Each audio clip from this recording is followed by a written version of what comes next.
Did you know that according to the Bible, Jesus wasn't just killed on a cross, but he was technically hanged on a tree?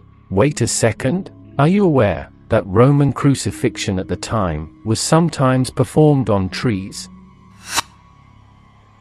Keep watching to further understand this. Using a tree was actually a legal move meant to prove that Jesus was cursed. This wasn't just an execution, it was an attempt by the enemies of Jesus to use an ancient law to erase his legacy forever, only for it to become the very thing that saved the world. Now, if you look at the book of Acts, you'll see the apostles using a very specific Greek word called xylon, which literally means wood, or a green tree, instead of the standard word for a Roman cross. In Acts chapter 5 verse 30, Peter stands in front of the most powerful leaders in Jerusalem and boldly claims that they slew and hanged him on a tree. Later, in 1 Peter chapter 2 verse 24, he doubles down, saying that Jesus carried our sins in his own body, on the tree. The Bible is shouting this at us for a reason. They wanted us to see that the physical wood Jesus died on was much more than a Roman torture device.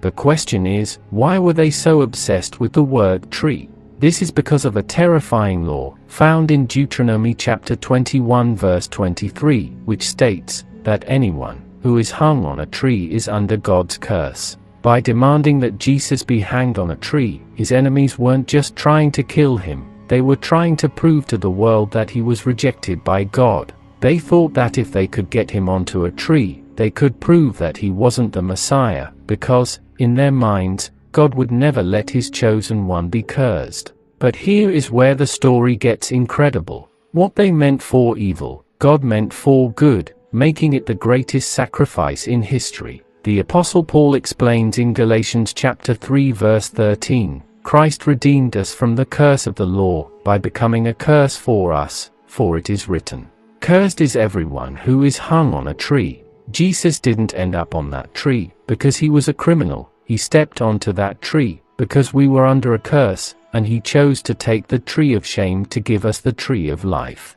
Some of you might be confused, wondering whether it was actually a tree or a cross. Listen, historically, here is exactly how the Romans practiced tree crucifixion. A living tree trunk served as the vertical support. In these cases, the victim might be nailed or tied directly to the trunk, or a separate crossbeam might be hoisted and attached to the tree's branches. In other words, a piece of wood might have been horizontally appended to the top of a tree, making it look like a cross he was nailed upon. I hope you found this helpful.